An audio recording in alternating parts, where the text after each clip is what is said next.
Welcome to this week's episode of the Relly and Deli podcast. I'm Relly. And I'm Deli. And today we are talking about the Super Mario World Galaxy, the movie. The play, the musical. Oh my God, the title is kind of crazy. It's kind of crazy. It's wild. What the fuck is it about? Yeah.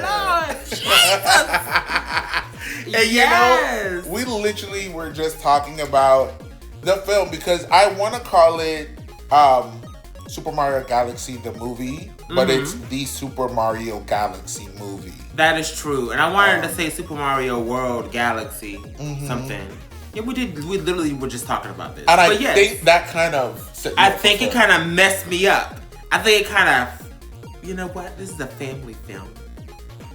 It is, but we have deplorable people playing the leads. That's true. Get into it.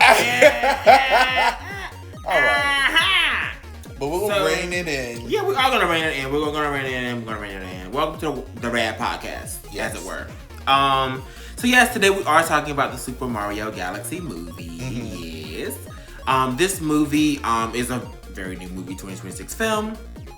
It follows the storyline of the game, Super Mario Galaxy, from what I understand. I've only played a little bit of that, so I don't know for sure. But from what I gathered, it is doing that. And we got to capture Princess, and we have to go rescue her. Princess Rosalina is kidnapped by Bowser Jr. Correct. And he is on a rampage, and he has a plan, and he got a lot of stuff going on. In the original one, part one, Bowser Sr. was defeated and captured. Yeah. And from the trailer, you'll know he's been shrunk down with a mushroom. Yeah. But as we do it here, before we get too deep, we do our little 4 points. We have story, acting and dialogue, cinematography, and sound design. We rate each one and then come up with our overall score. Normally in that order, unless I remember or don't remember otherwise. I'll correct you, don't worry. Oof. So yes, we're here. So let's go and jump more into the story. As I said, Princess Rosalina is kidnapped. I keep wanting to call her Rosalia, but that's somebody else. Oh, that is somebody else. Yeah, it is. But yeah, Rosalina is kidnapped, and so she has all these little star children. I think they're called Lumies or Lunas or Lumas. Something like that. Let me look it up. Yeah. Go ahead, continue. Yeah, she has all these little star children, and one of them goes off because she was like, if anything ever happens to me, y'all go find Princess Peach, and she's gonna be able to help me. Yeah. And she's been telling them like bed stories. These are like her children, and so she's been telling them like bed stories and stuff about Mario and Princess Peach and all that type of thing. So it's kind of a meta situation, considering it's like, how do you know the stories of them? So it's that thing, that type of thought-provoking situation. Yeah. But yeah, that's pretty much what the story is. Very much Mario coded. You have to go save the princess. And it's just, you kind of unravel, more and more about how she's connected to everything, and you get more of the characters from the first one. Yeah. As well as the relationship between Bowser and his son. Right. And all that kind of rolls out throughout the film. Yeah. So, yeah, for the story, I gave it a 9. It is very standard Mario fare. You again save the princess, save the world, and I gave it such a high mark though because of all the fan service. Like, if you are a Mario fan, like you don't need a robust story, and I'm assuming it's the story you would already know if you played Mario Galaxy. I've only played like that first little area with the sombreros and dust. I've only got to that world, and then I got detracted by either Pokemon, Digimon, or Final Fantasy. Who knows? But I have the collection, and I am going to go back. Actually, I think that's Mario Odyssey. I want to say that's Mario Odyssey that has that world. Oh, okay. Which is interesting because I think that will be after this. I wonder how far they're going to go. Yeah. Well, considering how much money the film made, I feel like it did great. This movie just literally came out on the 1st. Today's the 5th that we're recording to put out on the 6th. Budget $110 million. Box office $373 million. Yeah. That's ridiculous. I'm surprised. 110 million is a lot of money, but I'm surprised it wasn't even a little bit more than that, given the animation for the budget. That. Right. Yeah. Honestly, and as well as the cast. You know, Illumination does that thing. The cast is stacked. You know, I was speaking with my brother, that's Omari, over at the Real Talk Mansion podcast, about, you know, the casting situation that we have going on. And we'll talk more about the cast and dialogue, you know, in a little bit, but like, the use of big name stars versus newer unnamed people, and what studios tend to lean heavy on celebrity voice casting. And we were like talking about like, does Pixar do it the most? Does Illumination do it the most? But this is star-studded. We'll get to that in a little bit. For sure. But yeah, 110 million does seem smaller. Yeah, but that's actually good because that's good. You know, we gotta slow down on the budgets for these films, man. Right. Because it does make it impossible for other great movies to be made. Yeah. And I think like a lot of the movie isn't normally even going to the illustration team, the animators and stuff like that. And then a lot of it still actually isn't even going to the actors sometimes, depending on like what the thing. Where is that going? What do you think? A lot of it, like they say, 50% of it goes into like marketing, which slow down on the marketing. We're gonna watch the movie. Stop putting out 57 freaking trailers. We don't need more information. We want to be surprised. So chill out. And then a lot of it is just studios and figureheads and all that type of shit. That, you know, the head honchos got to get their dollar first. Allegedly, I don't know. Oh, okay. Well, but yeah. You know, I understand that. I don't know if I think I only saw one trailer for this. Did we see another trailer that was different from the one that we have been seeing for so long? I can't tell anymore because I closed my eyes. Okay. I think I only saw the one. The one. With, you know, the small Bowser. You know, I think that's the only one I've ever seen. I don't think I've seen any other ones. I don't think I did like a final trailer. And we did see that one a lot. Been a good impact. We saw that one a lot. Yeah. But it definitely paid off for this movie. Yeah. Before we jump into the next category, I do want to mention a couple of factoids here since we're talking about budget and stuff like that. So the directors here are Aaron Horvath and Michael Jelinek. I butchered those names, but y'all love me. So keep on, Aaron and Michael. They're a bit of a duo. They both worked together on Teen Titans Go, the first Super Mario movie. Aaron actually has under his belt Elf, Buddy's Musical. And that seems to be the only thing there. Let's go over here to Michael. Michael has, you know, Teen Titans and the Mario movie. Thundercats is also under his belt. The later iteration, 2011 to 2012. He also did Batman vs. Two-Face, Batman Return of the Caped Crusader. So they're very, you know, Warner Brothers, you know. Down. Yeah, and they're a bit of a duo. So that was surprising to me to see that it was like a duo directing this. Yeah. The producers here are Chris Melandrandri and Shigeru Miyamoto. Sure. There you are. And of course the studio here is Illumination and Nintendo. I'm sorry, Chris and Shingini, for, you know, butchering your name as well. Distribution was done by Universal Pictures. Yeah. Before we jump, let me go ahead and give my rating on these films. For story, I did give it. I can't responsibly give it less than an 8. For sure. And it's mainly because, for me, pacing.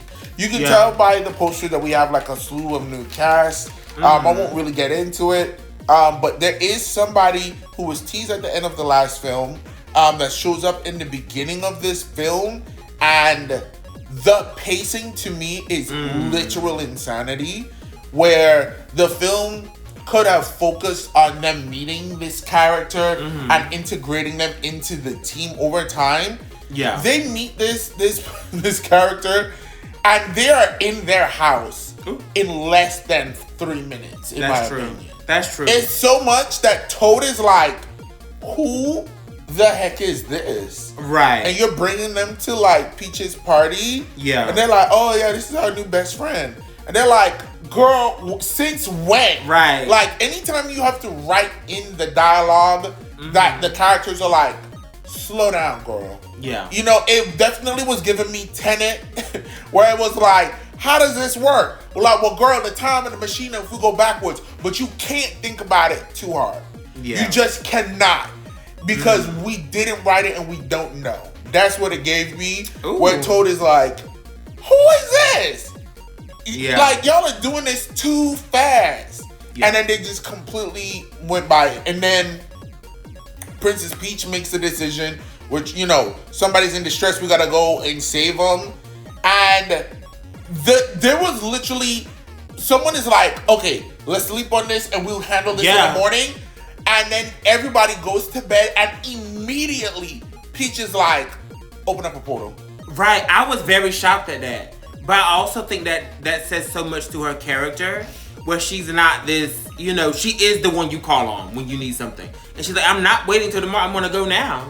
For sure. But I feel like it could have the dialogue could have lended more to a little back and forth.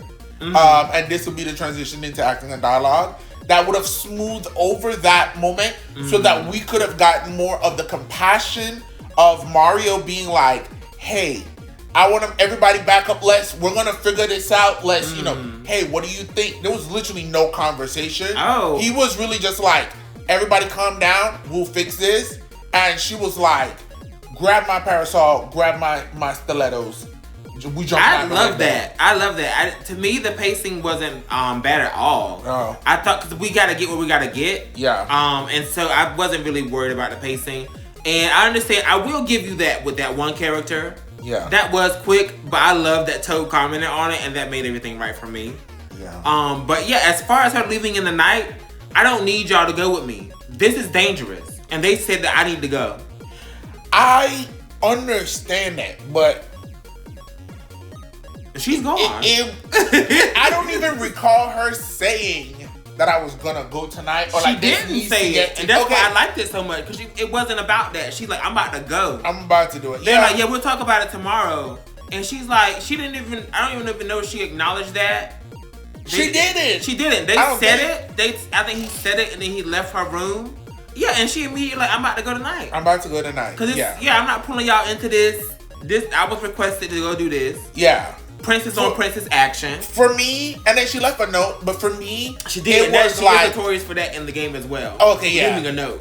I just felt like y'all got, so from there, like, I know y'all got so much stuff crammed into this movie that y'all were just like, I hit a whip cracker, like, let's get to it. Oh, let's get to it. We got 2 hours and 48 minutes. I didn't think so. I actually thought that, I felt like there were some spots that were kind of slow. You know, but it was to get us from one space to another. So it's very interesting to have that dynamic where we don't necessarily agree on that. But okay. But we are on the acting and dialogue now. Would you like to go first? Yeah, I'll go first. Acting and dialogue. Yes. We have a very star-studded cast here, as we've alluded to before. And you know, I'm gonna give it a conservative 8 as well. I feel like the main cast, and like, okay, spoiler alert, I have a very aggressive bias. And I've said it in the first film, despite us not having a podcast, but I said it publicly at the time. But I'm not necessarily sure that this is the right person to play Mario. Yeah. I'm okay on Luigi. And it just feels wooden at times. And it feels a little inauthentic. And I just don't feel it whenever he speaks. And then I feel like, too, tied in with the pacing, because either certain things were left out of the dialogue or certain things were said in just like a weird way, or specifically just to acknowledge a weird pacing moment for me. Like the whole Toad thing, or like when they discovered that character and like they had like interaction with Luigi, it was just like, I don't know. It felt kind of like a play, like stage play dialogue. Okay. You know what I mean? Where it's like we're still workshopping, we're figuring out this is like the school production of this and that. I do feel like the supporting cast was good, and again, I have a horrible bias, so it could just all be in my head. But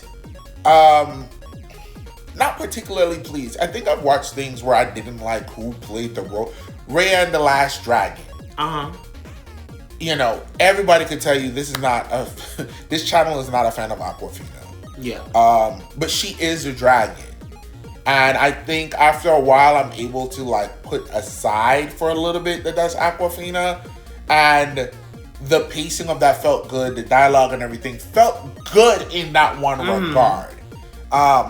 Every time I watch this, I just think like, oh, this is so-and-so.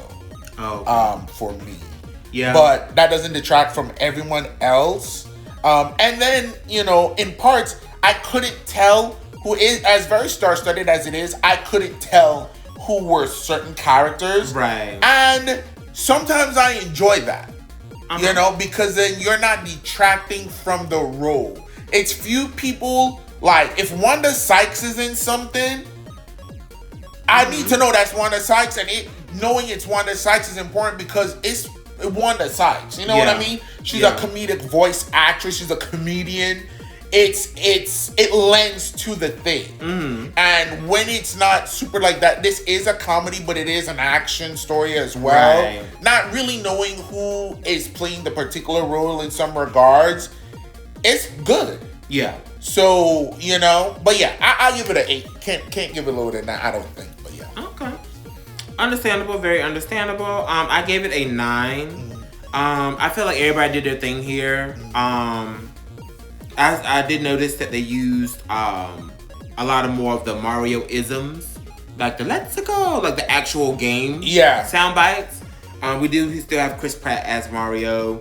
We have Benny Sadfi as Bowser, which I don't know if I've seen him in anything else. I'm gonna check that real quick. He's in the Smashing Machine. Oh, he was in Uncut Gems. Good Time. He's also gonna be in the Odyssey. I don't know. I haven't really seen anything that he's in, so I would be interested to explore that more. We have Brie Larson here as Rosalina, who is, Captain Marvel. Yeah. Also, I first met her in Scott Pilgrim vs. the World, so that's a good time. Jack Black as Bowser, Charlie Day as Luigi, Kevin Michael Richardson as Kamek, David Glover as Yoshi. Ridiculous. Then we were like, who? He was like, who is David Glover? I'm like, Yoshi, apparently. Glenn. We also have Glenn Powell here. We have Anya Taylor-Joy as Peach, which I always forget that. Issa Rae's here. Luis Guzman. My standout for me was definitely Keegan Michael Key as Toad. Toad is such a fun character, and he really embodies the little snarky comments. Yeah. Because he's not just like the Toad that's in the game. He's very sassy. Yeah. And he's very spicy, like, okay.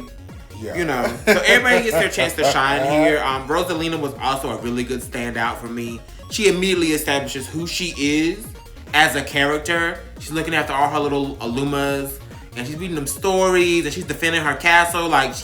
You saw all this in the trailer too, like her, her fighting style. So yeah.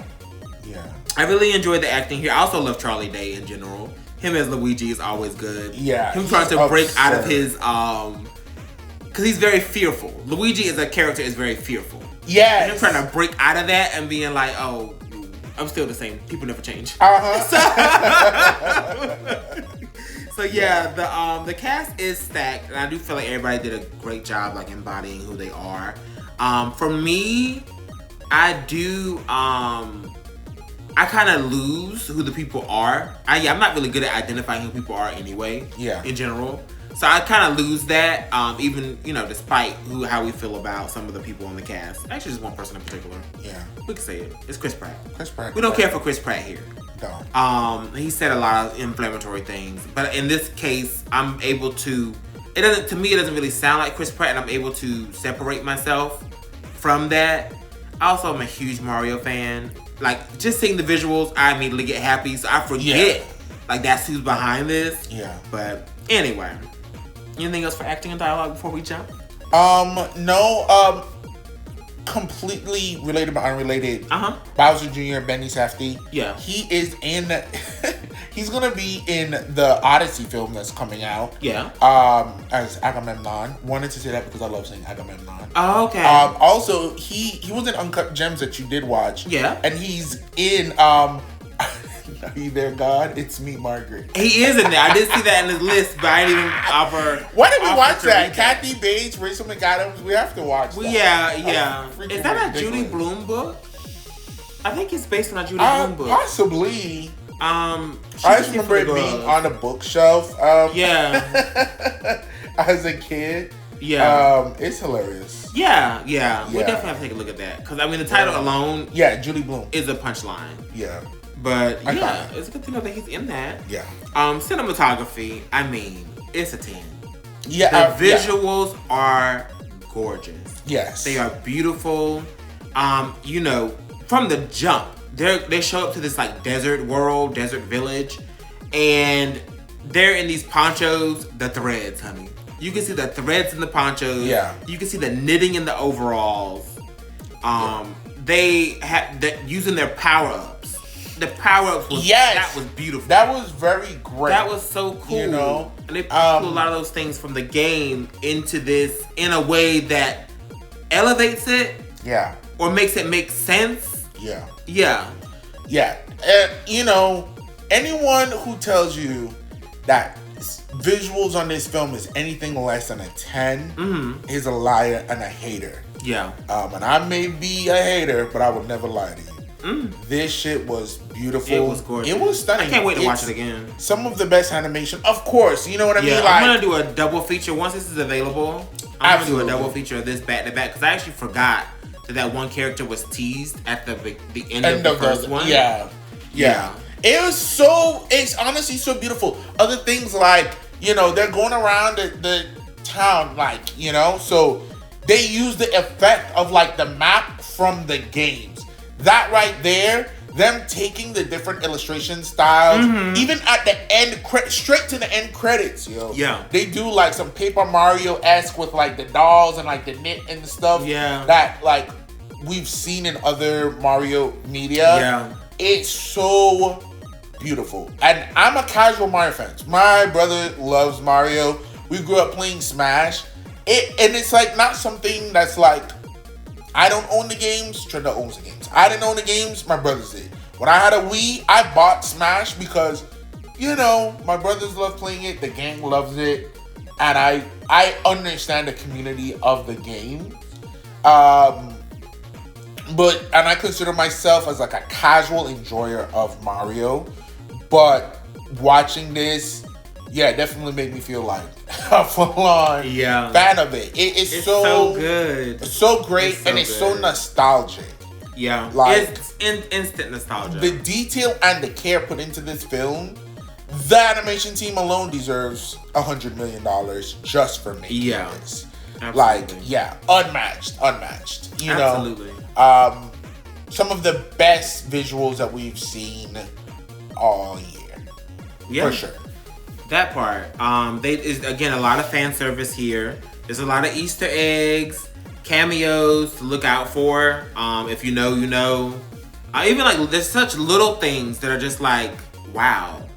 Yeah. So it's just we'll have to do a spoiler review or something somewhere. We'll do like a full breakdown. A full breakdown. Yeah. After I watch it again, we'll do a full breakdown or something. Yeah. It'll be fine. But the only thing I would ding the cinematography on, which I didn't even ding it because it's still a 10. There was a bitch. Oh, a bitch. Ah! Freudian. Get out of here. Who diggy? There was a bit too much squish and squeeze for me. If you know about animation, you know that's like what's the word? An element of animation. Yeah.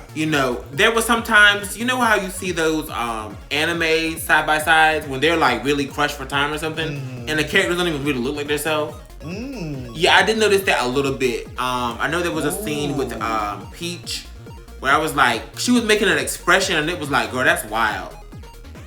That's a lot going on there. Oh, really? Yeah. There's a bit too much of that stretch. Stretch for me.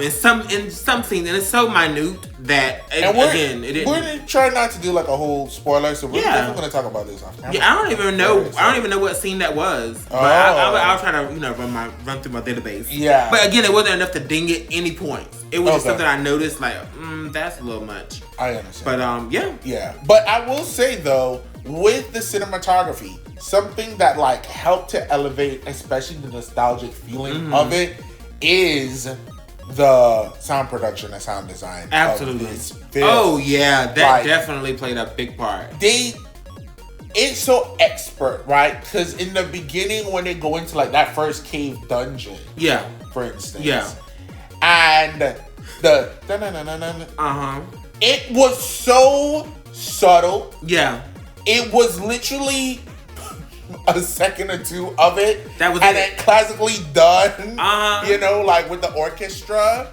and they did that in different areas of the film. That like, even when you're enjoying it or like when it's cooled down, something like that would happen, and you'd be like, sit up a little extra in your seat. You know what I mean? Yeah. I give sound design a 10. Yeah. I think like those two elements, fingers laced. Okay, like it was honestly perfect. Yeah.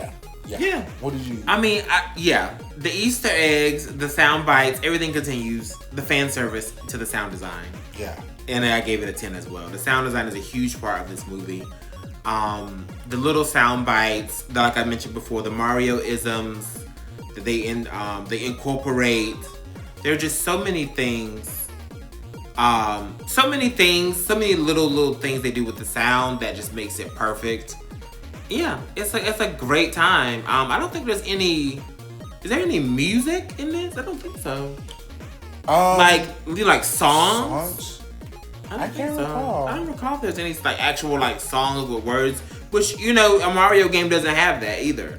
Yeah. So I'm trying to think like y'all just did that with those little sound bites and stuff. Yeah. Yeah, they have a lot of callbacks that way, but it's phenomenal. This is really this movie is like, to me, pretty genius. Yeah. Because it incorporates all these things. It gives you the story. It gives you all these new characters. It gives you all the fan service without it feeling shoehorned in to me. Yeah. Like it felt natural. It felt very like, okay, that makes sense for this to be happening. Okay, that makes sense for that sound to be here. Oh, that's cute that happened. Or, oh, this power-up is wild. So, yeah. Yeah. And just so you know, the sound designer and the producer of the score is Brian Theodore Tyler. Mm-hmm. He did all 7 installments of Fast and Furious. What? He did Alien vs. Predator, Requiem. He ain't no slouch. He did the 4th and 5th Rambo. He did Eagle Eye. He did the 4th and 5th Final Destination, The Expendables. He did Iron Man 3, Thor, Dark World, wow. Agents, Now You See Me, Age of Ultron, the 6th and 5th Scream films. Dang! And came back after doing Super Mario Bros. The movie. So, and he had a 70-piece orchestra. What? And pulled specific themes from the Super Mario Galaxy games, and some other Mario games as well. So the full soundtrack is up as well. It came out the same day as the I'm gonna have film. To take a look at that. Absolutely, Listen to that. Done by Backlot Music and I Am 8-Bit. It's so good. And honestly, it's one of those, like, I've been to the Legend of Zelda one, but Mario has an orchestra. If you can ever go... I should go check that out. I don't even know, like, what the dates are, like, how the seasons roll of it. If it's still the touring can be crazy, because I was looking at one that does it for Final Fantasy. It's a traveling orchestra that does music for Final Fantasy. And their stuff is very, like, short. Yeah. And their tours are very, like, confined. Yeah. But I definitely would recommend checking it out. I've never gone to one, but I've always wanted to go to either a Final Fantasy or Mario or some game that I play. Yeah. I feel like I'm not I haven't played enough Final Fantasy to really appreciate it. No, but this is the thing. It's a great introduction because, like, even if you haven't played all of the games, it's still just beautiful art to listen to the orchestra. Okay, I see. And I went to, was it Wind Waker of Zelda? I got free tickets going to the Art Institute years ago. This was like 2010. And I was catching the bus. Did not have a car. I think it was 2010, 2011, I think. Because of how far it was from the dorms. So, like, the last bus was coming at a certain time. So, I could only stay for, like, maybe an hour of it. And it was, like, 2 hours. Life. Yeah. You know, thank God we don't have to live in those times anymore. But I've been there, too, where I'm like, oh, I got to get out of here. I have to get out of here. Or, oh, I don't want to be driving this late. I don't have enough gas to get, you know. Yeah. That type, like, those confinements. Yeah. Like, the last bus is this time, I got to leave. It was literally a Cinderella moment. I even left a pair of my Adidas, hoping that somebody from the orchestra would like find my shoe and come up to North Miami and return it to me, and ask me to join as the lead clarinetist. Oh wow! I had to buy a new pair of shoes. Yeah, but how would they even know? They didn't. Yeah, it was sad. Yeah. But the orchestra was phenomenal. And that's the point. Else. That's the point. We did take a pivot. This is the point. Yeah, this is something that, like, sit down on like a Saturday or whatever, driving in your car, you can listen to this music because it's beautifully done. So like whether like you're like heavy into orchestral music or not, heavy into Mario or not, I think it's something that you will enjoy just listening to. And yeah, there was like a cool little moment with like using teeth for a xylophone in the movie. That's like, that's so like Hanna-Barbera-esque. You know what I mean? It is. Classic cartoon. So it is a very beautiful film. It is. Great animation. It is. And I'm excited to always see game adaptations doing well. This is one of the ones that was like, we're doing it. We're doing it. Yeah, we got this and Sonic. Sonic did it too. And Sonic was kind of rough. A lot. But you know, I will say, I was one of the people bullying you online. Yeah. Get this right, girly. And Sonic, and they did. Gambled even more because they're not doing a traditional Sonic story. Exactly. Like, they redid everything. It's in real life. Like, real people. It's a whole thing. Yeah. They took a real gamble with that. And, you know, 3 movies and a TV series later. It's really good. And they teased their 4th already, so. And we're supposed to have a Zelda film that's supposed to be coming, allegedly. So, you know, we're eating right now. We're in a great space. You know, controversial takes on certain actors aside, this is a very great movie. I do think that you should go out and watch it. It's fun for you and the kids. It's fun for you by yourself as a grown adult. And it's beautifully stunning. And if you've even played just one Mario game, honestly, I just thought about a certain scene where it's like it's giving you the OG NES. Yeah. And that's the thing to the dialogue too. They had a lot of like winks. Because he was like, meet your maker.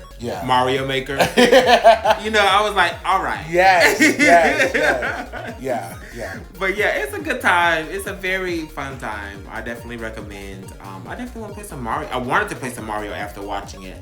I don't know if I will because I do have a lot of games in my docket right now. Actually, we are going to play some Mario Kart because he got those Mario Kart 3D car drive around shit for the Switch. And we're going to dust those off and play some Mario. Maybe not today, but definitely within this week. Oh, I love that. Yes. I love that for them. All right, guys. Well, thank you so much for joining us here today on another Relly and Deli movie review. Name pending. Name is pending. Name is pending. Season 2 continues. Make sure that you check out our Reddit reads. Our revamp we just dropped on Friday of relationship drama. That's going to be the new focus of our podcast on the Reddits.